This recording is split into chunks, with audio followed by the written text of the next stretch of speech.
포로 귀환 이후이죠. 586년에 멸망하고 70년이 차면 돌아오겠다라고 했는데 고레스에 의해서 이스라엘 백성들이 돌아올 수 있게 되었습니다. 그 이후에 기록되어져 있던 역사들이 있다면 역대 상하가 역사고요. 그리고 이 역대 상하와 연관돼서 동시대의 예언자는 학개와 스가랴입니다.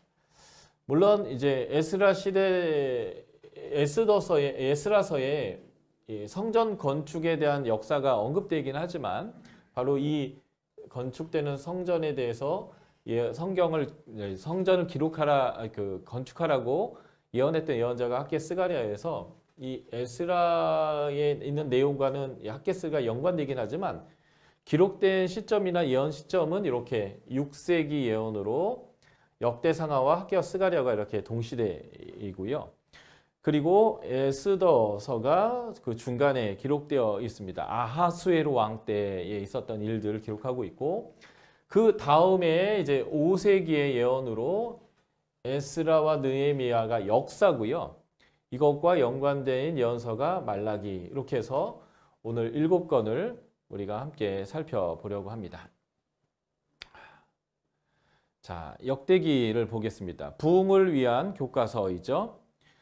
역대기를 생각할 때는 하나님의 부흥의 때 포로에서 되돌아와서 다시 하나님의 나라를 세우고 있는데 그 하나님 나라를 다시 세우기 위한 교과서가 바로 역대기다라고 하는 것이고요. 그래서 역대기는 역사를 고르게 다루는 것이 아니라 부흥, 하나님의 나라가 어떻게 하면 올바로 세워질 수 있는가라고 하는 것에 대한 본을 제시합니다. 그러니까 일반 역사가 아니라 부흥의 본을 제시하는 역사다 보니까요. 어떤 왕은 주로 많이 다루고 어떤 왕은 가볍게 스치고 지나가게 되는데요. 그 이유는 일반 역사를 기록하는 게 아니라 하나님의 나라의 부흥을 위한 교과서의 역할을 하기 위한 부흥의 본을 제시한다라고 보시면 되겠습니다. 자, 역대기의 구조를 보도록 하겠습니다. 역대기는 크게 4개의 큰 디비전이 나눠져 있는데요. 1장부터 9장까지가 이스라엘의 족보를 다루고 있습니다. 족보를 다루는데 9장이나 다루고 있다는 게 아주 큰 건데요. 전체의 내용의 23%나 되는 것을 족보를 다루고 있다는 게 아주 특별하죠. 하나님의 나라가 세워질 때에 모세오경이 처음 기록됐거든요. 모세오경. 이 모세오경에서 정체성을 말하기 위해서 창세기에는 족보가 굉장히 많이 등장했습니다. 텔레돗이라고 하는 이 단어가 등장하면서 족보, 계보라고 하면서 많은 족보가 등장했는데요. 하나님의 나라가 세워질 때에 그 나라 백성의 정체성을 이 족보로 표현하는 건데 바로 이 모세오경, 이스라엘 백성이 출애굽해서 가나안 땅을 세웠던 그 나라가 망했어요. 그리고 하나님이 다시 그 나라를 세울 때에 이 모세오경처럼 준 책이 바로 역대기, 그리고 에스라, 느헤미야 같은 책들이 이 내용인데요. 그러다 보니까 역대기나 에스라, 느헤미야는요. 족보나 명단들이 어마어마하게 많이 등장합니다. 왜 그럴까요? 바로 이 정체성 때문에 그래요.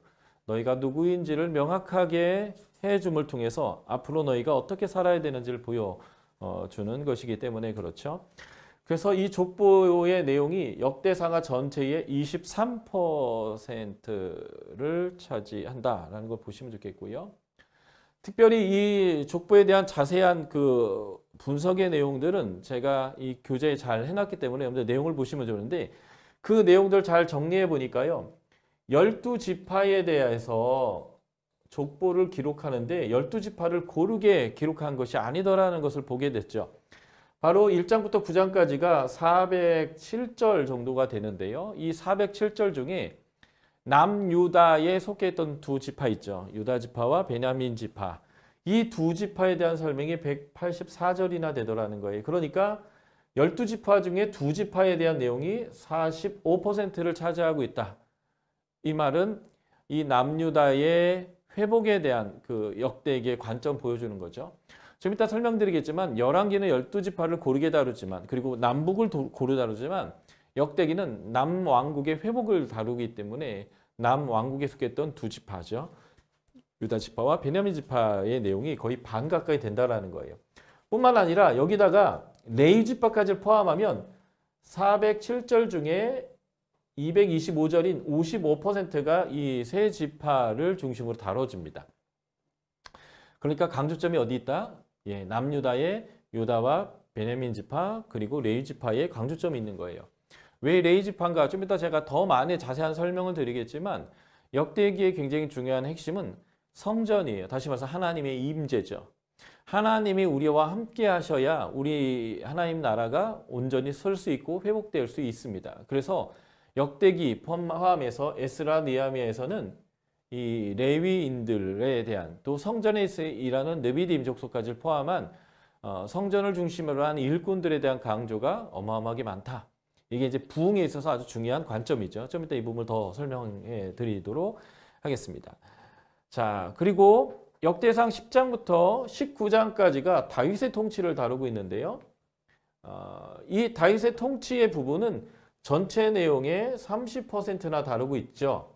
이 말은 무슨 말일까요? 역대기는 부흥의 모델을 본을 제시하는 것인데 그 대표적인 모델이 누구인가? 예, 바로 다윗이라는 것이에요. 왜냐하면 예수 그리스도가 다윗의 후손으로 오시기 때문이기도 하겠지만 다윗이 바로 이스라엘 백성의 그 부흥의 본입니다. 다윗처럼 행하면 되는 거죠. 그래서 그 다윗의 내용 관련된 내용이 크게 네 가지인데 다윗이 즉위하는 내용, 언약궤, 성전 건축 준비하는 것, 그리고 다윗의 죽음과 솔로몬이 이제 후계자가 되는 내용인데 이 중에 이 두 번과 세 번째 내용이요. 다 하나님의 임재와 관련되어 있어요. 다윗의 장막이죠. 예. 다윗의 장막 그리고 솔로몬 성전 이 두 가지의 내용이 이 다윗에 관련된 내용이 465절인데 이 언약궤와 다윗의 장막과 솔로몬 성전을 건축 준비하는 솔로몬 성전의 내용이 359절, 그래서 전체의 77%, 다윗 얘기의 77%가 하나님의 임재, 하나님의 임재인 다윗의 장막과 솔로몬 성전과 관련된 내용을 다루고 있다는 거예요. 아까 제가 여기서 레위인들을 중요하게 다룬다고 했잖아요. 그것과 마찬가지로 역대기는 그 하나님의 임재인 성전에 대한 내용을 주로 다루기 때문에 다윗의 얘기의 77%가 바로 이 하나님의 임재를 사모했던 다윗의 모습을 주로 다루고 있다는 거예요. 바로 이 다윗처럼 하면 부흥한다라고 할 때 그 내용이 뭐예요? 하나님의 임재를 사모해라. 그러면 부흥이 일어난다. 이런 논리로 역대기가 설명하고 있다라고 보시면 되겠습니다. 자, 역대하 1장부터 또 9장까지의 내용은요. 솔로몬의 통치를 다루고 있는데 이 솔로몬의 통치 내용은 전체 역대기의 12%를 다루고 있습니다. 그래서 이 12%를 다루고 있는 솔로몬의 통치의 내용들을 보면 여기도 네 가지인데요. 솔로몬의 지혜와 번영에 대한 내용 17절, 그리고 솔로몬 성전의 건축 얘기 58절, 하나님의 축복과 저주의 내용인데 이것은 솔로몬의 봉헌 기도와 연관됐어요. 성전 봉헌 기도요. 예.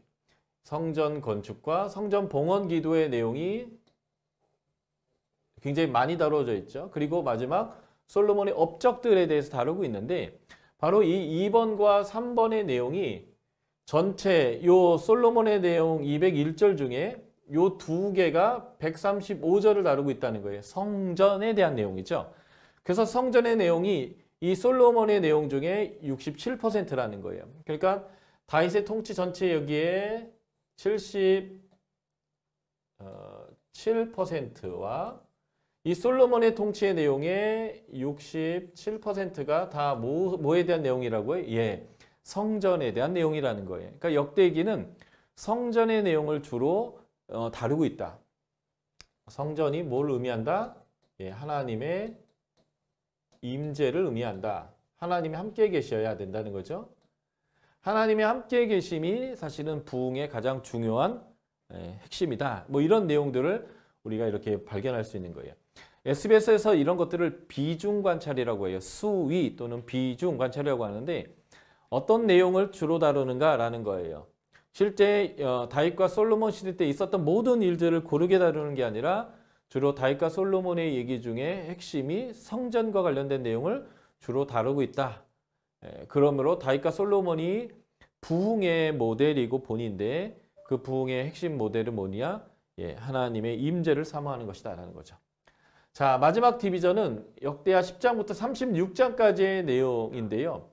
다윗 왕조의 20명의 왕을 다루고 있습니다. 예, 역대기는 남유다의 왕만 다루지 북이스라엘 왕은 다루질 않아요. 그런데 이 내용이 전체 역대기의 35%를 차지하게 되죠. 거의 뭐 다윗 얘기와 비등비등해요. 20명의 왕의 얘기가 다윗 얘기와 내용이 분량이 비등비등하다는 것은 다윗이 그만큼 강조되고 있다. 이제 이런 의미인데 지금 이 20명의 왕들에 대한 이야기를 보면 20명을 고르게 다 다루는 게 아니라 20명 중에 6명의 왕의 내용을 더 집중해서 다루더라는 거예요. 지금 역대하 10장부터 36장까지 20명을 다루는 내용이 621절인데 그 중에 6명의 왕의 내용이 432절을 차지하고 있어서 70%가 이 6명의 왕에 대한 내용인데 그 6명이 르호보암, 아사, 여호사밧, 요시야, 히스기야, 요시야입니다. 요 20명 중에 6명을 주로 다루는 거예요. 왜요? 이들이 중요한 모델이 되는 거죠. 르호보암은 부정적 모델이에요. 악한 왕입니다. 이렇게 하면 안 된다라고 하는 내용을 굉장히 길게 다뤘어요. 그리고 아사부터 요시야까지 이 5명 왕은 선한 왕이고요. 하나님의 나라의 부흥을 위해서는 이런 모델을 따라야 해야 된다라는 거죠. 그러니까 다윗, 솔로몬, 아사, 여호사밧, 요시야, 히스기야, 요시야 이 내용들이 전체 내용에서 제일 중요한 모델이 되는 내용이 이 역대기의 중요한 내용이다라고 보시면 좋겠어요. 그러니까 모든 왕들의 역사를 고르게 다루고 무슨 역사가 있었는지에 대한 객관적 사실을 기록하는 책이 아니라 하나님의 나라가 세워지는데 다시 세워지는데 이 세워지기 위해서는 어떻게 해야 되는지에 대한 가르침이 필요해요. 모델이 필요합니다. 그 부흥의 교과서로서의 역대기는 이 다윗과 솔로몬, 아사, 여호사밧, 요시야, 히스기야, 요시야 같은 이 7명의 왕을 가장 기본적인 모델로 제시하면서 이렇게 하면 부흥이 이루어진다라고 하는 건데 이 왕들이 가장 중요하게 신경 쓴 게 뭐예요? 하나님의 임재인 성전과 관련된 부분들을 굉장히 중요하게 다루더라라는 것이죠. 자, 이제 시간으로 보는 역대기를 한번 다뤄보도록 하겠습니다. 역대기서는요, 사무엘상 31장부터 열왕기하 25장까지의 내용과 병행되는 역사입니다. 똑같은 역사의 시간대로 그렇게 딱 겹쳐져 있는데 그런데 기록의 방식이나 기록의 내용이 좀 다르겠죠. 어쨌든 사울 왕이 죽고 다윗이 왕이 되는 1100년부터 페르시아 바사의 왕 고레스가 바벨론을 멸망시킨 다음에 조서를 내려서 다 고향으로 돌아가라 라는 조서를 내린 538년까지 462년에 걸친 역사를 다루고 있는 것이 역대기다라고 여러분들이 보시면 되겠고요. 역대상은 다윗의 등극으로부터 솔로몬에게 왕위를 물려주는 다윗의 통치기간 40년, 역대상은 다윗의 통치기간 40년을 기록했습니다. BC 1100년부터 970년까지를 기록했고요. 역대하는 1장부터 9장까지가 이제 솔로몬의 내용인데 970년부터 930년까지 솔로몬의 통치인 40년의 기간을 언급하고 있습니다. 역대하 10장부터 36장까지는 솔로몬이 범죄해서 우상을 숭배했죠. 아내들 때문에. 그래서 나라가 두 개로 쪼개진 이후에 북왕조의 20명의 왕을 다룹니다. 20명 중에 한 명인 여왕 아달랴까지를 포함해서요. 19명의 남자 왕과 한 명의 여왕 20명의 통치를 기록하고 있는데 930부터 586년까지 344년의 기간 동안의 역사를 기록하는 거죠. 그러니까 역대 상의 족보를 뺀 부분은 40년 기간이고요. 역대하 1장부터 9장도 40년의 기간이에요. 이게 이제 80년의 기간인데 이게 역대기의 전체 내용의 42%를 다룬다는 거예요. 예. 이게 이제 두 왕에 대한 내용이고 그리고 나머지 20명의 왕을 다루는데 이게 344년의 역사인데 이 역사 중에 5명의 왕을 더 집중해서 다룬다. 어쨌든 시간적으로는 이렇게 연결되어 있고요. 마지막 역대하 36장 후반 부분은 다윗 왕조의 멸망 이후 고르스에 의해서 돌아가라는 조서가 내려졌는데 그 386년에 까지의 역사가 기록되어져 있는 게 역대기다라고 보시면 좋겠습니다. 자, 열왕기와 역대기는 같은 역사를 기록하고 있지만 기록 목적이나 기록의 관점, 기록자가 아주 다릅니다. 자, 사무엘서나 열왕기서는요. 선지자적 관점이에요. 다시 말해서 저자가 선지자 그룹이라는 거고요. 그들은 하나님이 주권자다라는 입장에서 정치적인 역사를 선지자를 통해서 하나님 어떻게 왕을 세우시고 폐하시는지 전쟁을 이기게 하시고 지게 하시는지에 대한 그런 전쟁 중심의 정치적인 역사를 선지자의 관점, 하나님의 눈을 갖고 있는 예언자들이죠. 그래서 하나님의 눈의 관점으로 그 역사를 기록하고 있고요. 북이스라엘과 남유다를 고르게 다루고 있고 그 하나님의 나라의 계속적인 역사를 다루고 있습니다. 그런데 이 역사의 관점은 뭐냐면 인간이 불순종해서 실패했고 그래서 하나님의 나라가 왜 망했는가? 불순종으로 인해서 하나님 나라가 망했다라는 것을 보여주기 위한 책이 사무엘서와 열왕기서의 입장이라면 역대기서는요. 제사장적 관점이에요. 다시 말해서 저자가 제사장이라는 것입니다. 선지자들은 개혁하는 사람들이고요. 제사장은 거룩을 유지하는 사람이에요. 그래서 지금 하나님 나라가 다시 세워질 때 어떻게 그 부흥을 계속 쭉 이끌어갈 건가요? 지금 하나님에 의해서 회복이 되어졌어요. 포로에서 되돌아왔단 말이죠. 성전도 지어지고 있어요.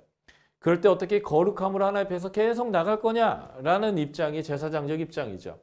그래서 정치적 입장이 아니라 역대기에서는 종교적인 입장이에요. 하나님의 임재가 있고 거기에 대한 순종이 있을 때 부흥이 일어난다 이런 거죠.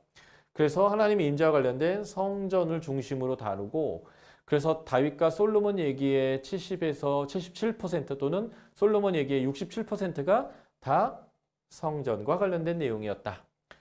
그리고 남유다에 대해서만 기록하고 있어요. 예.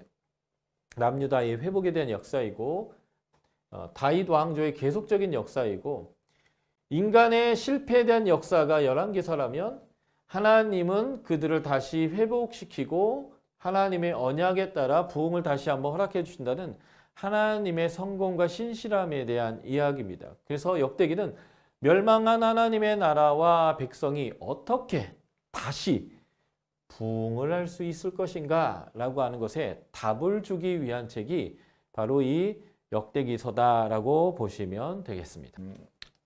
열왕기와 역대기의 관점의 차이를 제가 아까 설명드렸죠. 역대기에서는 종교적인 관점이고 그리고 성전을 중심으로 설명을 하고 있습니다. 다시 말해서 하나님의 임재를 중요시하는 거죠. 다시 말해서 부흥의 가장 중요한 게 뭐냐라는 거예요. 부흥은 하나님의 임재 안에 놓이는 것입니다. 그 임재 안에서 하나님의 통치를 받을 때 진정한 회복이 있는 것이지요. 그래서 그 하나님의 임재와 관련되어 있는 아주 중요한 장소가 성전인데 그 성전이 서는 그 모리아 땅과 연관되어져 있는 역사를 좀 우리가 보는 게 중요합니다. 아브라함과 이 다윗이 이 모리아산이라고 하는 이 장소로 이제 클로즈업이 되면서 하나님의 임재와 연관되어지는데요. 아브라함이 모리아의 산에서 그의 아들을 바치는 내용이 창세기 22장에 나오죠. 아브라함에게 시험과 시련이 오는데 그 시험과 시련은 하나님으로부터 복받은 것으로부터 오는 시련이에요. 다윗도 마찬가지인데, 자, 아브라함을 보면 그가 100세의 약속대로 이제 아들을 얻게 되는데요. 그 아들을 번제로 바치라고 하나님께서 말씀하시는 시험과 시련을 겪게 됩니다. 왜 그러냐면 하나님을 다른 것으로 대체하고자 하는 상황이 생긴 거예요. 그게 뭘까요? 이제는 아들이 하나님보다 더 사랑스럽고 더 의뢰하고 앞으로 내 삶을 미래를 맡길 의뢰자이고 더 신뢰하고 이제 하나님을 다른 것으로 대체하려고 하는 상황에서 하나님이 그에게 이제 아들을 바치라고 얘기한 거죠. 그와 비슷한 일이 일어나는데요. 다윗이 하나님 모든 대적을 이기게 하시고 그가 아주 잘 먹고 잘 살 수 있게 되었을 때에 하나님을 다른 것으로 대체하고자 했는데 그게 뭐냐면 하나님보다 자신의 백성을 더 자랑스러워하고 신뢰하고 그래서 인구조사를 하려고 했다라는 거죠. 그래서 하나님이 사단을 통해서 이스라엘 인구를 조사하도록 다윗을 격동하게 하고 그래서 하나님이 진노하시게 되는 복이 왔을 때의 시험과 시련이 둘 다 오게 됩니다. 이때 아브라함의 태도와 다윗의 태도가 굉장히 중요한데 이 태도가 바로 우리가 하나님 앞에서 보여야 될 아주 중요한 태도입니다. 일단 창세기 22장에 보면 이 모든 시험이 끝난 다음에 하나님께서 이렇게 말씀하셨죠. 이제 네가 나를 경외하는 줄 내가 알았다라고요. 하나님의 경외하는 태도를 이 시험과 시련 시간에 아브라함이 보냈다는 거예요. 그것을 어떻게 더 알 수 있냐면 22장 3절 4절을 봤더니 하나님이 말씀을 밤에 하셨는데 일찍이 그 다음날 즉각적으로 순종을 했고요. 그리고 그가 3일길이나 되는 모리아산으로 갈 때에 돌이키지 않고 모리아산으로 3일을 갔다라고 하는 것이에요. 즉각적인 순종과 지속적인 순종이죠. 그리고 22장 9절 10절을 봤더니 이삭을 바치려고 합니다. 히브리서 11장 17에서 19절은 믿음의 사람들을 언급하면서 아브라함이 믿음으로 이삭을 바쳤다. 그래서 죽었어도 살려서라도 되돌려 줄 것을 믿었다라고 이제 표현하고 있죠. 그게 바로 하나님을 경외하는 모습입니다. 이런 태도처럼 다윗도 동일한 태도를 취했는데 그게 뭐냐면 하나님 이게 죄인 것을 내가 인정합니다라고 하나님께 인정하고 하나님의 긍휼을 의지하는 모습을 보이게 됩니다. 하나님이 세 개의 벌 중에 하나를 택해라 라고 얘기하죠. 3년을 기근을 당하든지 아니면 3개월 동안 적국에 쫓겨다니든지 적국에 공격을 당하든지 아니면 3일 동안 하나님이 치시는 전염병, 온역을 당하든지 네가 정해라 라고 할 때 다윗이 13절에서 아주 재미있는 표현을 씁니다. 여호와께서는 긍휼이 심히 크시니 내가 사람에게 당하지 않고 하나님에게 당하겠습니다. 그러니까 하나님을 신뢰하고 하나님의 긍휼이 크심을 알았던 모습으로 그가 이제 답을 한 거죠. 그럴 때 하나님의 긍휼이 있는데 아브라함에게는 아이에게 손을 대지 마라 라고 명령하시는 거예요. 그리고 다윗에게는 하나님이 재앙을 내려서 치시다가 재앙 내리심을 뉘치시고 멸하는 천사들, 사자들에게 손을 거두라 하셨습니다. 그런데 이 손을 거두라고 했던 그 장소가 어디예요? 바로 모리아 산입니다. 왜 하나님이 갑자기 재앙 내림을 뉘우치셨을까요? 바로 이 모리아 산, 아브라함을 기억하신 거예요. 다시 말해서 아브라함과 이삭과 야곱과의 언약을 기억하시고 하나님이 자기의 백성을 향한 긍휼이 동하셨다라고 하는 것이죠. 하나님이 명령으로 단을 쌓았는데 모리아 땅에 가서 쌓아라 이제 아브라함에게 얘기했죠. 그것처럼 다윗에게는 바로 그 모리아 땅, 그 아브라함이 이삭을 바쳤던 그 장소가 바로 여붓 사람 오르난의 타작마당인데 여기서 여호와를 위하여 단을 쌓으라 라고 말합니다. 하나님이 여기서 멈출 수 있는 명확한 근거, 회개의 하나님 앞에 속죄의 제사를 드리라고 하나님께서 먼저 요청하셨다는 거죠. 그래서 여기에서 하나님의 진노가 멈추게 됩니다. 바로 거기에서 제사가 드려지는데 하나님은 여호와 일에 하나님께서 양을 준비해 놓으시고 이것을 제사 드려라 라고 이제 하셔서 그것을 제사가 드려졌고요. 다윗은 하나님이 멈춘 그 자리에 거기서 제사 드리라고 하는 데서 제사를 드렸는데 여기가 여호와의 전이고 이스라엘의 번제단이다 라고 이제 표현했고요. 그래서 이곳에 성전이 서게 됩니다. 솔로몬이 여기서 성전을 짓게 되는데 그 성전을 짓도록 다윗이 모든 준비들을 다 하는 것을 보게 되는 거죠. 그래서 지금 하나님이 아브라함에게도 그에게 했던 언약들을 재확인시켜 준 것처럼 이 다윗에게 17장에서 역대상 17장에서 약속하셨던 성전에 대한 약속을 솔로몬이 이제 실제 짓게 되는 그런 약속의 성취가 보여지게 되는 거죠. 모리아산은 어떤 곳인가? 하나님을 경외하는 사람이 있었던 장소고 하나님의 추억이 있었던 장소고 그래서 진노가 멈추는 자리예요. 그러므로 성전의 역할이 뭔지가 이 성전이 세워진 장소를 통해서 명확하게 규정되게 됩니다. 성전은 하나님의 진노가 멈추고 하나님의 긍휼이 주어지는 장소이죠. 그러므로 부흥을 이루기 위해서는 이 하나님의 진노가 멈춰지고 하나님의 긍휼이 동하면 되는 거예요. 그래서 역대기에서는 바로 이 성전을 중심으로 모든 이야기들 진행하면서 하나님의 임재 안에서 그분의 통치를 받고 안식을 누리게 되는 모델이 무엇인지를 보여주고 있다라고 보시면 좋겠습니다. 그래서 모세오경에서 이게 하나님 나라가 처음 세워질 때죠. 하나님의 임재가 모세 장막에 있었다라고 하면 역대기에서는 그 하나님의 임재 장소가 솔로몬 성전이에요. 이 두 개의 하나님의 임재의 장소. 그래서 진노가 멈추고 하나님의 긍휼이 주어지는 진노가 멈추고 하나님의 긍휼이 주어지는 이 성전, 성막과 성전이 지어지는 얘기에 병행이 있어요. 공통점이 있죠. 이 두 개 모두 하나님께서 성전의 모든 식양을 알려주셨다라고 하는 것입니다. 그러니까 하나님의 의지예요. 하나님의 갈망이고요. 하나님이 너무 원하시는 것이어서 하나님이 그들과 함께하고 그들에게 진노를 떠나게 하고 긍휼을 주려고 하는 하나님의 의지에 의해서 주어지는 게 부흥이라는 것이다 라는 거죠.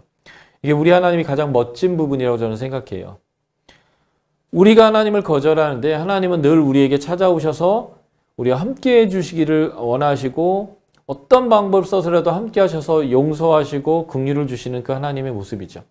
자, 또한 동시에 병행되는 게 뭐냐면 하나님께서 성전 건축에 필요한 모든 재정을 하나님이 공급하시더라는 거예요.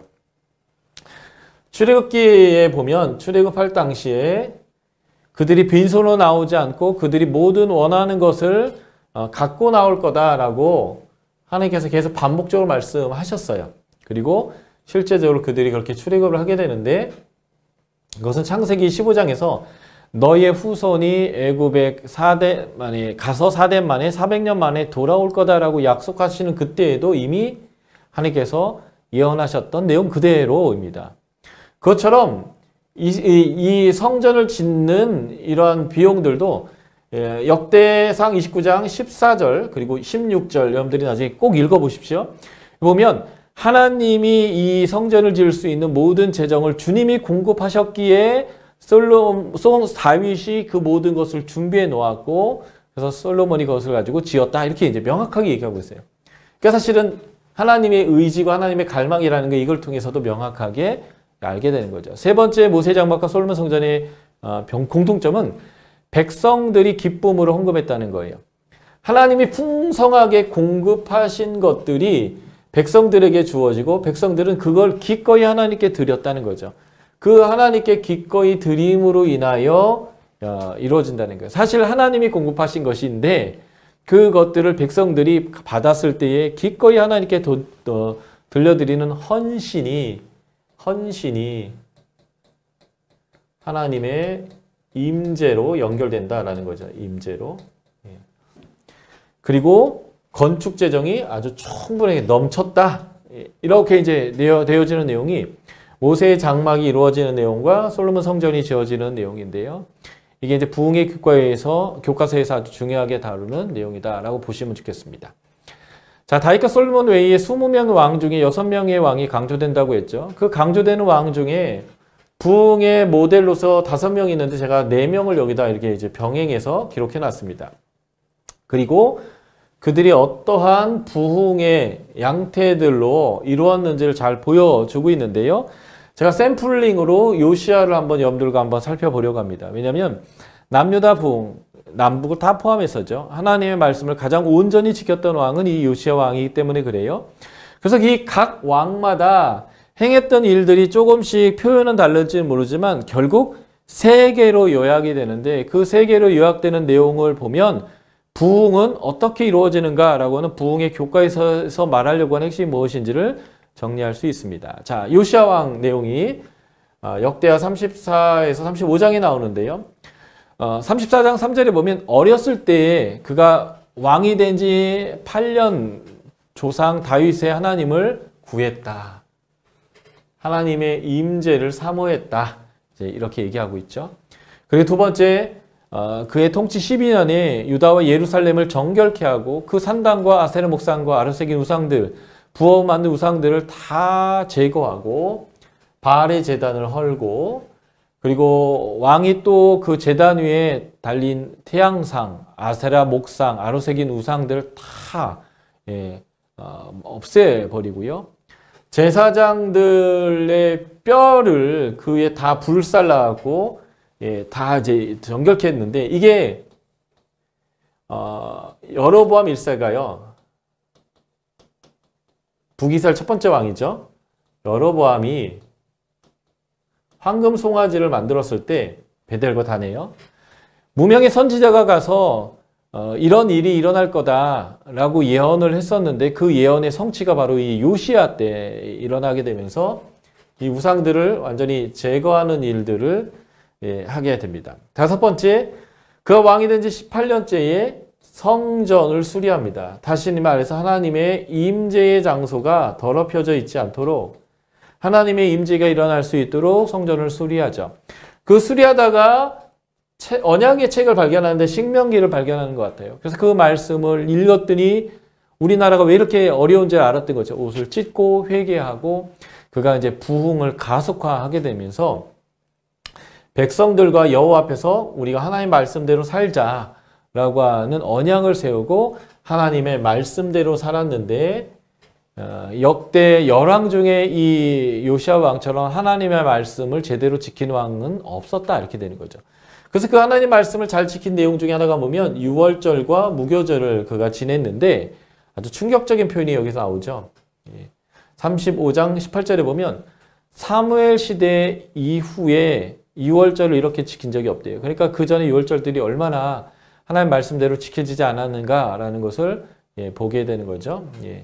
그래서 다윗과 솔로몬 시대처럼 레위인들이 어디서 일하는 사람들이에요? 성전에서 일을 할 수 있도록 모든 제도를 정비하고 성전이 제대로 잘 돌아갈 수 있도록 섬겼다. 이렇게 이제 얘기하고 있는 겁니다. 자, 관찰이 잘 되시는 분들은 제가 3가지 색깔 쓴 걸 알 수 있을 거예요. 여기 빨간색, 여기 파란색, 그리고 여기 이제 검은색, 이 3가지를 제가 색깔을 쓴 건데 이 3가지를 정리하면 이렇게 됩니다. 빨간색은 뭐예요? 회개의 삶입니다. 죄악을 제거하고 죄의 근원을 제거하는 거예요. 왜냐하면 하나님과 우리는 죄악이 있으면 나뉘어지거든요. 그래서 하나님과 우리가 함께하고 임재하기 위해서 하나님의 임재를 누리기 위해서는 죄악을 제거하는 회개의 삶이 늘 필요합니다. 부흥의 3요소예요. 첫 번째, 죄악을 제거하는 회개의 삶을 매일같이 살아야 됩니다. 우리는 우리의 죄를 자백해야 합니다. 그러면 하나님, 예수 그리스도는 미쁘시고 의로우사 우리 죄를 사하실 뿐만 아니라 모든 불의에서 우리를 깨끗게 하실 것이기 때문에 그렇습니다.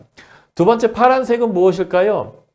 하나님의 말씀이 언약적 관계를 유지하는 거예요. 순종의 삶. 다시 말해서 말씀대로 살아가는 삶이요. 말씀에 순종하는 삶입니다. 이게 바로 부흥의 두 번째 요소입니다.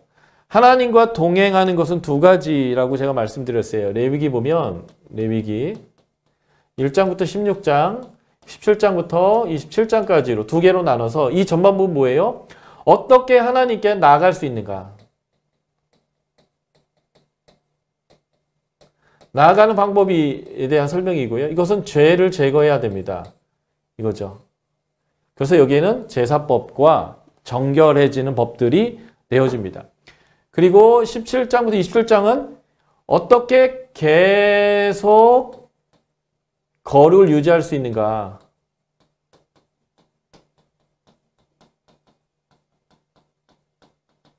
대한 내용이었잖아요. 여기는 거룩해지는 방법. 어떻게 계속 하나님께 나아갈 수 있는가라고 하는 거의 방법인데 이것은 이것과 연관되어 있어요. 하나님의 말씀대로 살면 우리가 정결합니다. 거룩합니다. 그래서 하나님과 계속 유지될 수 있는 거죠. 그래서 이게 두 번째 부흥의 이 두 번째 요소고요. 세 번째 뭘까요? 성전에서의 예배, 성전을 정결케 한다거나 성전에서의 제사장 제도를 정비를 통해서 이 하나님의 거룩한 장소가 계속 유지되게 하는 거죠. 그래서 하나님이 거기에 늘 계시도록 그 장소에 하나님 늘 계시면 속죄도 계속 일어날 수 있고 하나님께 구원을 요청했을 때 하나님이 구원도 해주시고요. 우리가 필요한 모든 것들을 주로부터 공급받을 수 있습니다. 그러니까 예배의 삶이죠. 성전에서의 예배와 제사장 제도를 정비했다는 거예요. 그런데 이것은 구약의 얘기고요. 신약에서는 더 이상 건물이나 텐트가 성전이 아닙니다. 그래서 우리 지금의 예배당을 다루고 있는 문제가 아니라는 것을 우리가 인지할 필요가 있어요. 신약에서는 무엇이 성전입니까? 예, 맞습니다. 공동체가 성전입니다. 그래서 고린도전서 3장 16절 보면 너희 공동체가 하나님의 성전이다. 그래서 분열은 안 된다. 그것은 하나님의 성전을 더럽히는 거다. 하나 되어야 된다라고. 신약에서의 이 예배의 삶, 예배 중심의 삶을 얘기하는 게 아니라 공동체의 연합과 하나됨에 대한 내용이고요.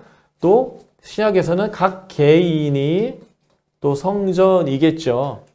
그래서 이 성전에서의 예배와 제사장의 제도의 정비라고 하는 것은 그리스도인의 공동체와 그리스도인이 하나님의 백성으로서 바르게 쓰는 모습과 연관시켜야 되지 더 예쁜 예배당을 성전이라고 부르면서 성전 건축하는 것, 거기를 잘 꾸미는 것, 그래서 매 주마다 새로운 꽃으로 장식하는 것, 이런 것들을 여기와 같이 연결시켜버리면 안 돼요.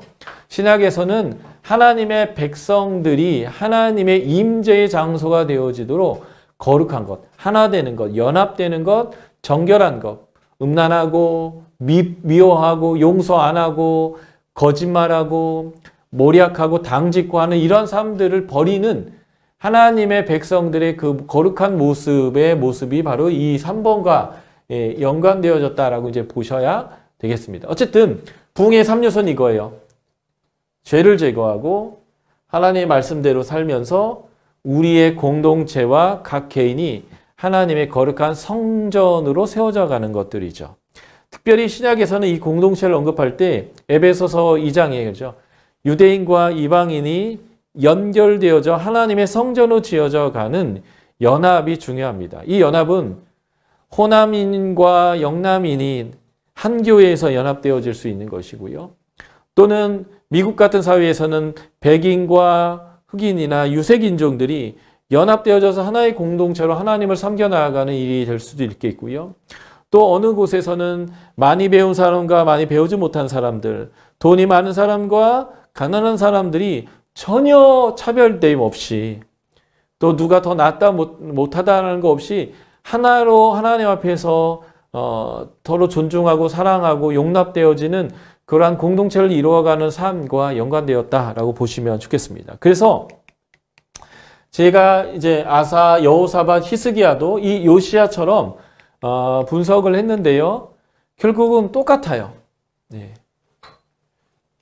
회개의 삶, 죄악을 제거하는 삶, 하나님의 언약관계, 말씀에 순종하는 삶, 그리고 우리가 하나님의 성전으로 살아가는 삶, 이 세 가지가 바로 부흥의 아주 중요한 요소가 되더라라는 거죠. 이게 이제 우리의 삶의 적용점이에요. 아주 중요한 적용점이 되는 거죠. 역대기를 정리해 보도록 하겠습니다. 역대기를 통해서 알게 된 하나님의 성품은 무엇입니까? 역대기는 하나님은 계속적으로 성전을 우리에게 주시고자 하죠. 그리고 미리 주시고 많이 주시고 그래서 그 주신 것을 우리가 헌신하게 하고 다시 말해서 하나님은 우리와 함께 하시기를 원하시는 하나님, 그 하나님의 임재 안에서 하나님의 나라의 복을 우리가 누리기를 원하시는 하나님은 부흥을 우리에게 주시는 하나님, 뭐 이런 하나님들을 우리가 역대기를 통해서 배우게 되는 것 같아요. 역대기를 통해서 강의를 통해서 여러분들이 새롭게 알게 된 게 무엇일까요? 각자 한번 적어 보셨으면 좋겠고요. 당신이 또는 여러분들이 속해 있는 공동체의 부흥을 위해서 제거해야 되는 죄가 무엇입니까? 그건 본인이 아주 잘 알 것이고 교회 공동체도 잘 알 것입니다. 그것들을 나누시고 이 죄를 신속하게 제거하는 그런 일이 있을 때에 부흥이 일어날 수 있을 것입니다. 네 번째 적용점이 이거죠. 하나님은 자신의 소원과 계획에 따라서 우리를 하나님이 거하시는 성전으로 만드셨습니다. 더 이상 건물이 성전이 아니에요. 자, 우리가 성전입니다. 우리가 성전인데 하나님과 친밀하게 지내기 위해서 우리가 해야 될 것은 무엇일까요? 여호사밧, 요아스, 요시야, 히스기야, 여호사밧 이런 왕들이 이 하나님의 임재와 부흥을 위해서 회개하고 죄를 제거하고 말씀에 순종하고 거룩한 삶, 예배, 하나님과의 예배적 관계를 했는데 우리가 이것들 중에 우리가 순종해야 될 것이 무엇인지 여러분들 한번 적용해 보신다면 여러분들 각 개인과 가정과 교회의 부흥이 일어날 거라고 믿습니다. 각자 삶에 적용할 내용들이 또 있을 거예요. 개별적으로 또 정리하시고 이것들을 많은 사람들에게 좀 쉐어하고 나누고 은혜를 함께 했으면 좋겠습니다.